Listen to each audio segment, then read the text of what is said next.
Welcome everyone. শুরুতে তোমরা লম্ববৃত্তাকার শঙ্কুর সম্পর্কে একটা ধারণা পেয়েছো। এখানে আমি আরেকবার বলে দিচ্ছি। তো দেখো, আমরা জানছি এটা হচ্ছে শঙ্কু। এবার একে লম্ববৃত্তাকার কেন বলছে? প্রথম কথা, এর যে ভূমির অংশটা সেটা অবশ্যই বৃত্তাকার হতে হবে, গোল হতে হবে। আর লম্ববৃত্তাকার কেন? লম্ববৃত্তাকার এই জন্য, শঙ্কুর এই যে শীর্ষদেশ বা শীর্ষবিন্দু, এখান থেকে এই যে বৃত্তাকার ভূমি রয়েছে তার কেন্দ্র, এই সংযোগকারী সরলরেখাটা ভূমির উপরে লম্ব অবস্থায় থাকে, তাই একে লম্ববৃত্তাকার শঙ্কু বলা হয়। তো এই লম্ববৃত্তাকার শঙ্কুর নিচের এই বৃত্তাকার অংশের যে ব্যাসার্ধ, সেটাই এই শঙ্কুর ব্যাসার্ধ। আর শীর্ষবিন্দু আর এই কেন্দ্রের যা দৈর্ঘ্য, সেটা এই শঙ্কুর উচ্চতা। এই যে বাঁকা লাইনটা রয়েছে, এটাকে বলা হচ্ছে তির্যক উচ্চতা। এটাকে এল দিয়ে লেখা হয়। এই উচ্চতাটাকে এইচ দিয়ে লেখা হয়। ব্যাসার্ধ আমরা জানি আর দিয়ে লেখা হয়। আর কি থাকছে? আর আছে বক্রতলের ক্ষেত্রফল। শঙ্কুর উদাহরণ যদি আমরা বলি, তাহলে একটা মোচা, দেখো আমি এখানে একটা মোচা আঁকতে চেষ্টা করেছি, তোমরা বাড়িতে অবশ্যই মোচা দেখে থাকবে। তো মোচার এই যে অগ্রভাগটা, এখান থেকে যদি তুমি কেটে ফেলো, তাহলে এখানে কি পাবো? আমরা একটা বৃত্তাকার গোলাকার অংশ পাবো। এই অংশটা হচ্ছে শঙ্কু। এছাড়াও গ্রামের দিকে যাদের বাড়ি, তারা ধান রাখার গোলা দেখতে পাবে, ধানের গোলা বা মড়াই যেটাকে বলা হয়, তার উপরের অংশটাও এই রকমই দেখতে হয়, সেটাও শঙ্কুর উদাহরণ। তো শঙ্কুর কটা তল তাহলে আমরা পাচ্ছি?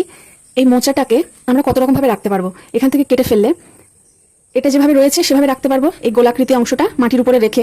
আর একটা কি, এই অংশটাকে মাটির উপরে রেখেও, অর্থাৎ এই বক্রতলটাকে মাটির উপরে রেখেও আমরা কিন্তু মোচাটাকে রাখতে পারি। তাহলে কটা তল পেলাম? একটা পেলাম সমতল এই অংশটা, আর একটা পেলাম বক্রতল। তাহলে শঙ্কুর দুটো তল, একটা সমতল একটা বক্রতল। তাহলে যদি বলে বক্রতলের ক্ষেত্রফল, অর্থাৎ এই চারপাশের অংশটা, সেটার সূত্র হচ্ছে পাই আর এল। যেখানে পাই মান আমরা জানি, পাই মান জানি পার্শ্বতল বা বক্রতলের ক্ষেত্রফল। তাহলে পাই আর হচ্ছে এই যে ভূমি, শঙ্কুর ভূমির ব্যাসার্ধ। আর এল আমরা বলে দিয়েছি এখানে, এই তির্যক উচ্চতাটা, অর্থাৎ এই যে দৈর্ঘ্যটা, এটা হচ্ছে এল। তাহলে এটা হচ্ছে শঙ্কুর বক্রতলের ক্ষেত্রফলের সূত্র। এটার একক অবশ্যই লিখতে হবে বর্গ একক।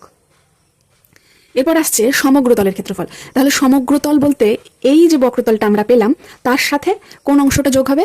এই নিচের যে একটা সমতল রয়েছে, অর্থাৎ এই অংশটা, এর ক্ষেত্রফলটাও তো যোগ হবে, তবেই তো সমগ্রতলটা পাবো। তাহলে সমগ্রতলের ক্ষেত্রফলটা লিখি। আগে আমরা পেয়েছি বক্রতলের ক্ষেত্রফল, পেয়েছি পাই আর এল, তার সাথে যোগ হয়ে যাচ্ছে এই নিচে যে সমতলটা, অর্থাৎ এটা একটা বৃত্ত, বৃত্তের ক্ষেত্রফল, সেটা যোগ করে দেবো। বৃত্তের ক্ষেত্রফল আমরা জানি পাই আর স্কোয়ার, এটা এত বর্গ একক। এবার এটাকে আমরা এভাবেও সূত্র হিসেবে রেখে দিতে পারি, বা দেখো উভয়ের মধ্যে পাই আর কমন রয়েছে, পাই আর কমন নিয়ে এল প্লাস আর হিসেবেও করতে পারি। তাহলে দেখো দুটো সূত্র আমরা পেলাম। আর একটা সূত্র আছে, সেটা হচ্ছে আয়তন, শঙ্কুর আয়তন।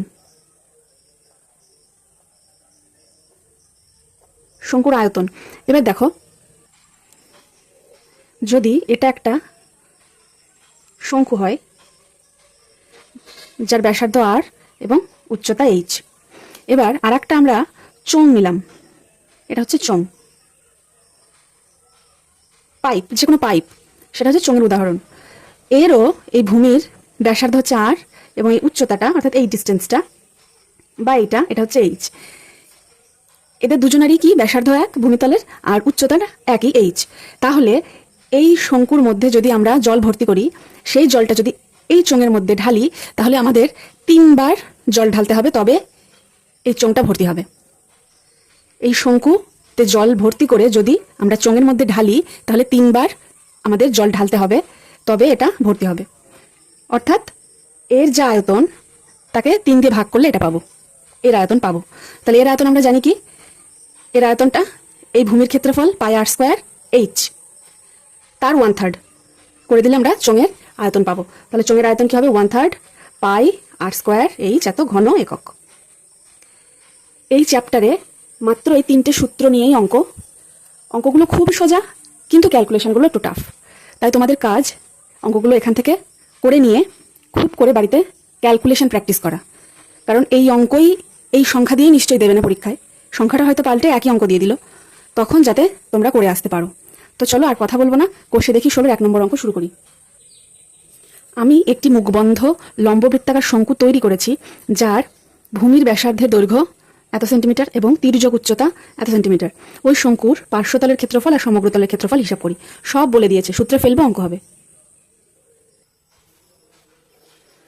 শঙ্কুর ভূমির ব্যাসার্ধ আর সমান 15 সেমি। শঙ্কুর তির্যক উচ্চতাকে সবসময় এল দিয়ে ধরা হয়, স্মল এল দিয়ে, এত সেমি। তাহলে শঙ্কুর পার্শ্বতলের ক্ষেত্রফল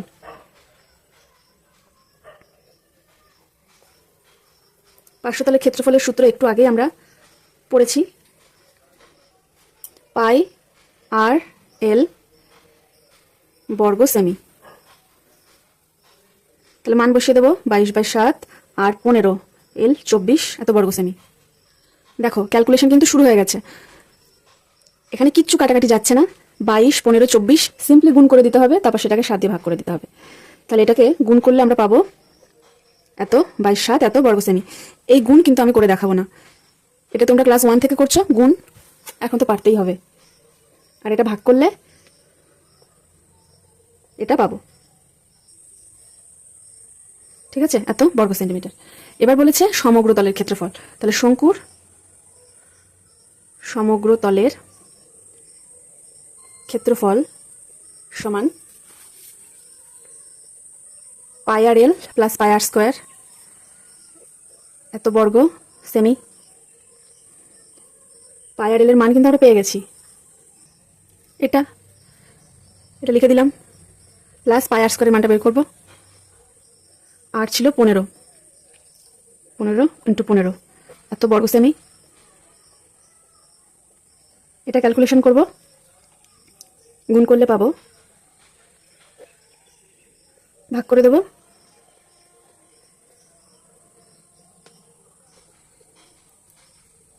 এটা আনসার।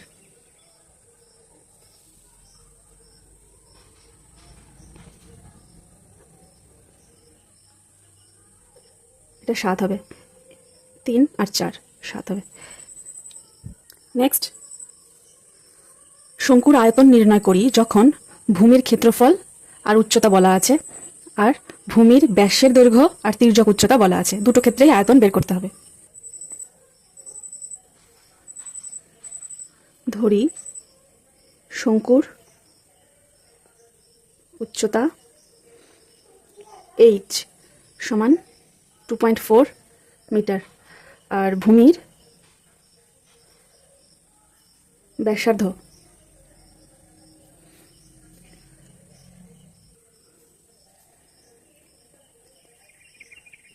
এত। এবার শর্তানুসারে বলে দেওয়া আছে ভূমির ক্ষেত্রফল বলা আছে, তাহলে পাই আর স্কোয়ার সমান 1.54। এখান থেকে আমাদের টার্গেট আর এর মান বের করবো। তাহলে আর স্কোয়ার সমান পাই হচ্ছে 22/7, উপরে 22 নিচে 7, এদিকে চলে যাবে, তাহলে 7 উপরে নিচে 22 হয়ে যাবে।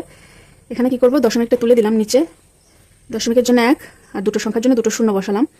দেখো কাটবো 22 আর একে কাটবো, 11 দিয়ে দিই, 11 দুনে 22, 11 দিয়ে একে কাটলে 1, 11, 4 নামে 44, 4 11 44, আবার 2 দিয়ে যাবে 7।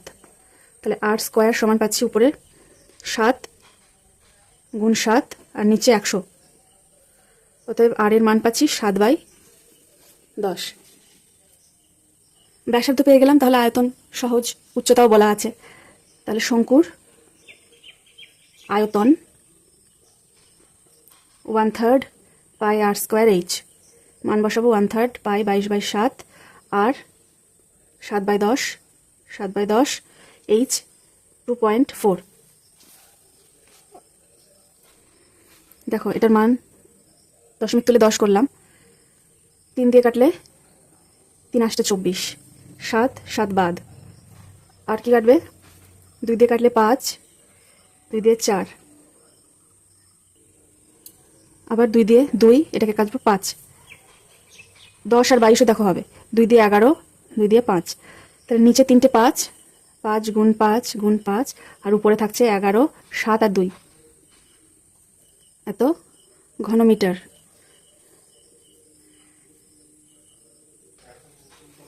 উপরেরটা গুণ করলে পাবো 154, নিচে 125, এটা ভাগ করে দিলে 1.232 এত ঘনমিটার পেলাম একটা আয়তন। আর একটা 2 নম্বরে ছবি আঁকতে হবে। দেখো, এটা একটা শঙ্কু। কি বলে দেওয়া আছে? 2 নম্বরে বলেছে ব্যাস, ব্যাসের দৈর্ঘ্য হচ্ছে 21। এই ভূমির ব্যাস অর্থাৎ এই দৈর্ঘ্য টোটালটা 21 মিটার, অর্থাৎ এই অংশটুকু এটা হবে 21/2। আর তির্যক উচ্চতা এটা এখান থেকে এইটুকু বলা আছে এত মিটার। তাহলে আমাদের বলেছে আয়তন বের করতে। আয়তন বের করতে গেলে সূত্র 1/3 1/3 πr² এইচ অর্থাৎ এইটা লাগবে। এটা তো বলা নেই, তাহলে বের করতে হবে। তাহলে এইচটা বের করবো কিভাবে? এটা এল, এটা আর, এ দুটো জানি, এটা বের করব। দেখো, এটা একটা সমকোণী ত্রিভুজ হয়ে গেছে।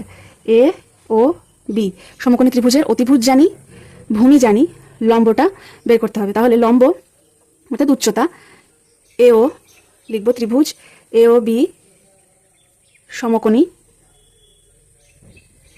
এ ও ব্র্যাকেটে লিখে দেবো এইচ সমান √AB², এটা অতিভুজ, বিয়োগ OB², 17.5 স্কয়ার বিয়োগ 21/2 তার স্কয়ার। এটার স্কয়ার করলে পাবো বিয়োগ 21 স্কয়ার বাই 4। এবার এটা গুণ এটা, বিয়োগ 4 বাদ গেলে এটা যা ছিল তাই থাকছে। এবার বিয়োগ করলে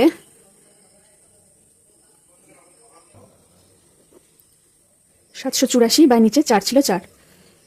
এবার এটা যদি ভাগ করে দিই, 4 × 4 3 নামছে, 4 নং 36, 4 6 24, এটা 14 পাবো। √196 মানে 14। তাহলে আমরা এই উচ্চতাটা পেয়ে গেলাম। এবার আয়তনের সূত্রে ফেলে দিলেই অঙ্ক হয়ে যাবে।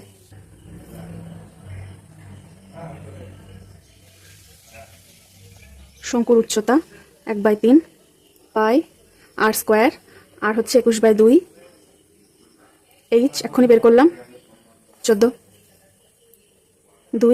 2 বাদ 11 7। তাহলে কি থাকলো? নিচে সব কেটে গেছে, কিছু নেই। উপরে 11 7 21, 11 7 আর 21 রয়েছে। এত ঘনমিটার। তোমরা কিন্তু একক লিখতে একদম ভুল করবে না। অঙ্ক হয়তো সব করে ফেলেছো, কিন্তু এককটা লেখনি। স্যার চাইলেই নাম্বার কেটে দিতে পারেন। তাহলে এটা আর একটা আনসার পাওয়া গেল।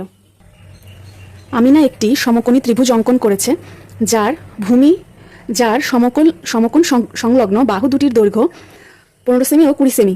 15 সেমি দীর্ঘ বাহুটিকে অক্ষ ধরে ত্রিভুজটিকে একবার পূর্ণ আবর্তন করলে যে ঘনবস্তু তৈরি হয় তার পার্শ্বতলের ক্ষেত্রফল এবং সমগ্রতলের ক্ষেত্রফল আর আয়তন তিনটেই বের করতে বলেছে।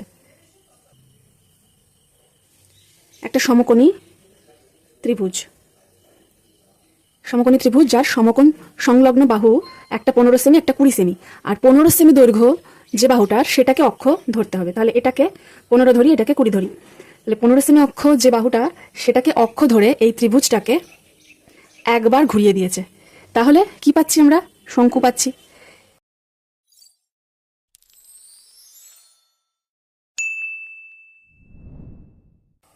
সেই শঙ্কুটার উচ্চতাটা পেয়েছি। আর এই যে 20, এটা কি বলতো? এটা ব্যাস না ব্যাসার্ধ? এটা কিন্তু ব্যাসার্ধ, কারণ এইটাকে অক্ষ ধরে এটাকে ঘুরিয়েছে। এটা স্থির ছিল, এটা ঘুরেছে, অর্থাৎ এটা এদিক থেকে এদিকেও এসেছে এতটা, অর্থাৎ এটা মিডল পয়েন্ট, এদিকেও 20 এদিকেও 20। তাহলে এটা ব্যাসার্ধ পাচ্ছি আমরা। তাহলে পার্শ্বতলের ক্ষেত্রফল, সমগ্রতলের ক্ষেত্রফল আর আয়তন তিনটেই চেয়েছে। লিখব, একবার পূর্ণ আবর্তন করলে আমরা, এখানে বলা আছে যে ঘনবস্তুটি পাই, তাহলে আমরা লিখব আমরা শঙ্কু পাই। তার উচ্চতা এইচ সমান 15 সেমি, ভূমির ব্যাসার্ধ আর সমান 20 সেমি, তির্যক উচ্চতা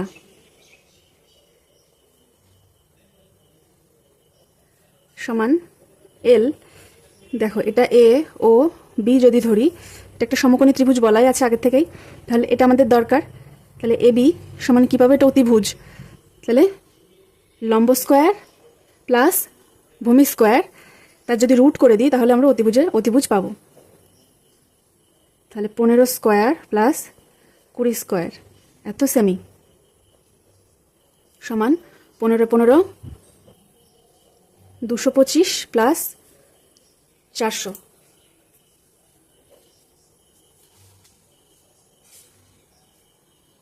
625 পাচ্ছি সমান 25 এত সেমি। তাহলে তির্যক উচ্চতাটাও পেয়ে গেলাম।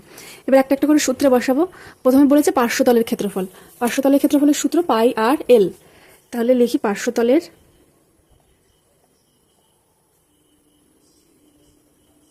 ক্ষেত্রফল সমান পাই আর এল বর্গ সেমি, 22/7 আর 20 এল তির্যক উচ্চতা এখনই বের করলাম 25।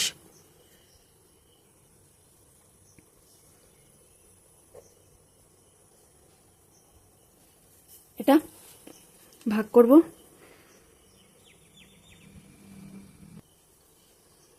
3/7 পাবো, এত বর্গ সেমি। তারপর সমগ্র তলের ক্ষেত্রফল, যেখানে এটা লাগবে এর সাথে পাই আর স্কোয়ার যোগ করে দেবো, তাহলে পেয়ে যাব সমগ্র তলের ক্ষেত্রফল সমান পাই আর এল, এটা বক্রতলের, আর পাই আর স্কোয়ার এটা ভূমিতলের।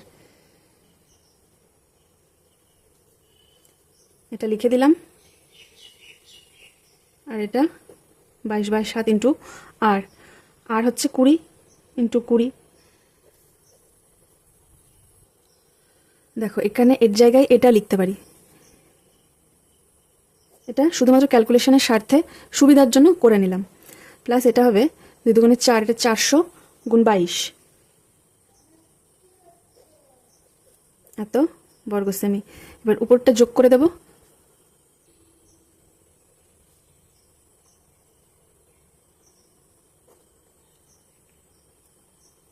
এটা ভাগ করে দেবো 7 দিয়ে, তাহলে পাবো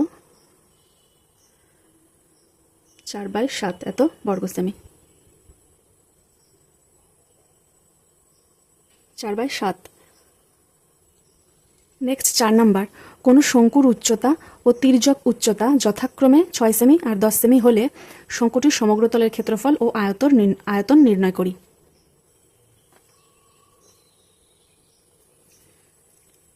এটা শঙ্কু, ভূমি বলেছে, উচ্চতা বলা আছে আর তির্যক উচ্চতাও বলা আছে। এটা উচ্চতা, এটা হচ্ছে এইচ সমান 6 সেমি, আর এই তির্যক উচ্চতা এখান থেকে এটা হচ্ছে এল সমান 10 সেমি। আমাদের এটাও কিন্তু লাগবে, এই ভূমির ব্যাসার্ধ এটা লাগবে।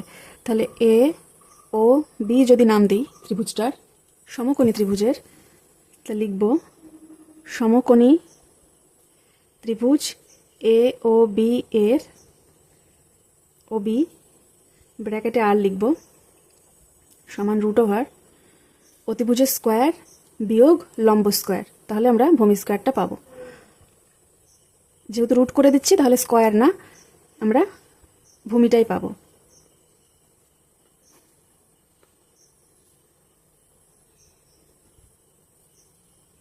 সরি 6 6 36 হবে, বাদ দেব, পাবো 64 8। তাহলে এই যে ভূমির ব্যাসার্ধ আর সমান আমরা পেলাম 8 সেন্টিমিটার। শঙ্কুর ভূমির ব্যাসার্ধ আর সমান 8 সেমি। শঙ্কুর উচ্চতা এইচ এত সেমি। এবার তির্যক উচ্চতা,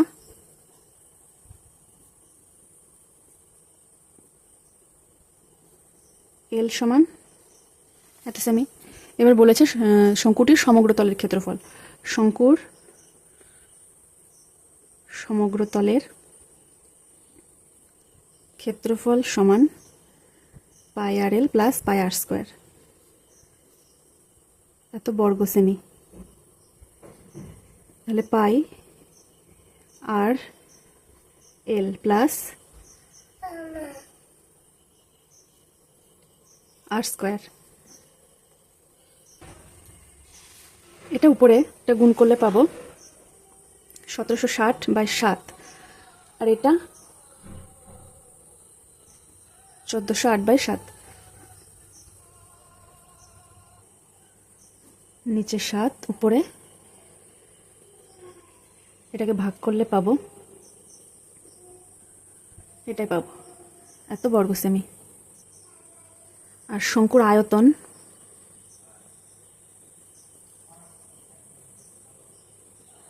আর স্কোয়ার, 2 × 8, এইচ, এইচ হচ্ছে 6, এত ঘন সেমি।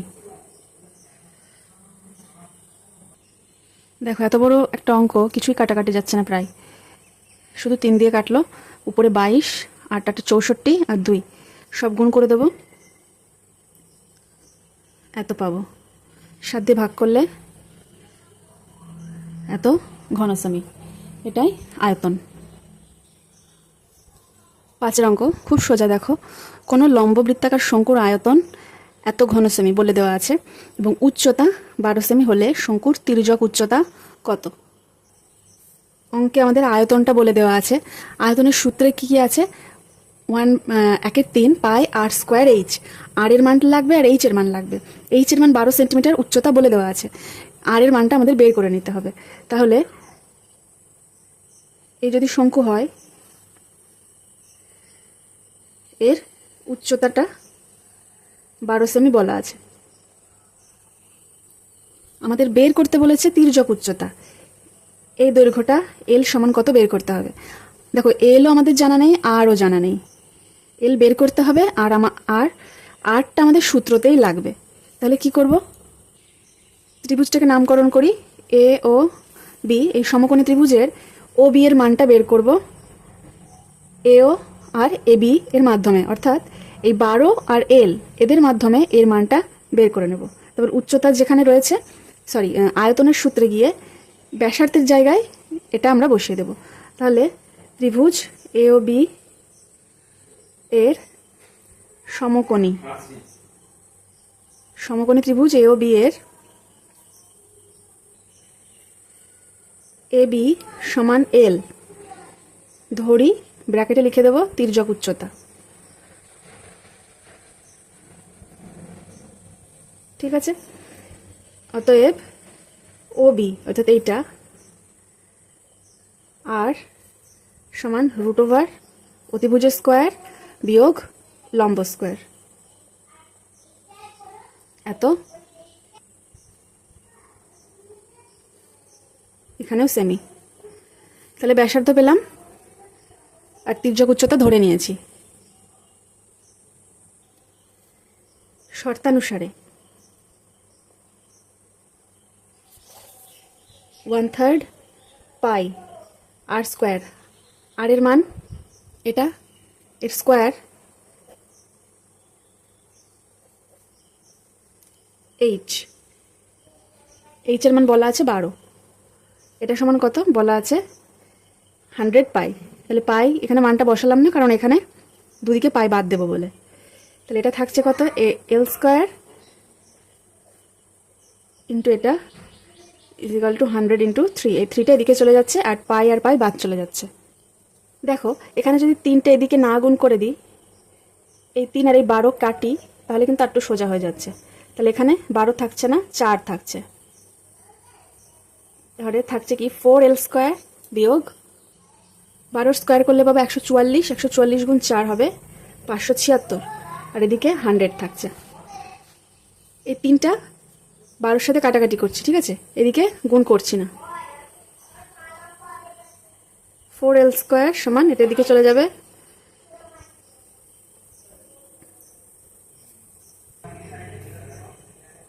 676/4, বা এল স্কোয়ার সমান এখানে পাচ্ছি ভাগ করলে 169, এটা পাচ্ছি। তাহলে এল এর মান পাবো √169। এল সমান পাবো 13, 13 স্কোয়ার করলে 169 পাওয়া যায়। তাহলে তির্যক উচ্চতা আমাদের কি পেলাম? উত্তর লিখব শঙ্কুর তির্যক উচ্চতা 13 সেমি। 6 নাম্বার, লম্ববৃত্তাকার শঙ্কু আকৃতির একটি তাঁবু তৈরি করতে এত বর্গমিটার ত্রিপল লেগেছে। তাঁবুটির তির্যক উচ্চতা যদি 7 মিটার হয় তবে তাঁবুটির ভূমিতলের ক্ষেত্রফল হিসাব করি। বলেছে শঙ্কু আকৃতির একটি তাঁবু তৈরি করতে এত বর্গমিটার ত্রিপল লেগেছে, অর্থাৎ এই শঙ্কুর বক্রতলের ক্ষেত্রফল 77 বর্গমিটার। বক্রতলটা যা, তাঁবুর পরিমাণটাও তাই। মনে করো 6 অঙ্কে এটা সেই তাঁবুটা, এর যে পরিমাণ তাঁবু লেগেছে সেটা বলে দেওয়া আছে 77 বর্গমিটার, অর্থাৎ এই শঙ্কুটার বক্রতলের ক্ষেত্রফল 77 বর্গমিটার। আর কি বলা আছে? তির্যক উচ্চতাটা এটা বলা আছে 7 মিটার। তাহলে লিখি শঙ্কুটির তির্যক উচ্চতা এল সমান 7 মিটার। এইখানে যে ভূমিটা রয়েছে, ভূমিতল, এর ব্যাসার্ধটা ধরে নেব। শঙ্কুটির ভূমিতলের ব্যাসার্ধ আর মিটার ধরি। এবার শর্তানুসারে সমগ্র তলের ক্ষেত্রফল বলা আছে, অর্থাৎ পাই আর এল এখানে 7, এটা সমান 77। তাহলে আর এর মানটা বের করব, 77 ইন্টু 22/7, 7 উপরে 22 নিচে, আর এই 7টা উপরে ছিল, এটা নিচে চলে গেল। তাহলে 7 7 কেটে গেল, 11 দিয়ে কাটলে 22, 11 দিয়ে কাটলে 7, অতএব আর সমান পাচ্ছি আমরা 7/2। ভূমিতলের ব্যাসার্ধ পেলাম, তাহলে ভূমিতলের ক্ষেত্রফল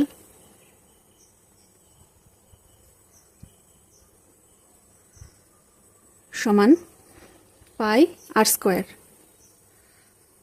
এত বর্গমিটার। 22/7, 7/2, 7/2, 7 7 বাদ 11, তাহলে আসছে 77, 11 গুণ 7 77/2। এটা রাখতে পারো বা ভাগ করে দিতে পারো, এত বর্গমিটার। এটা আনসার।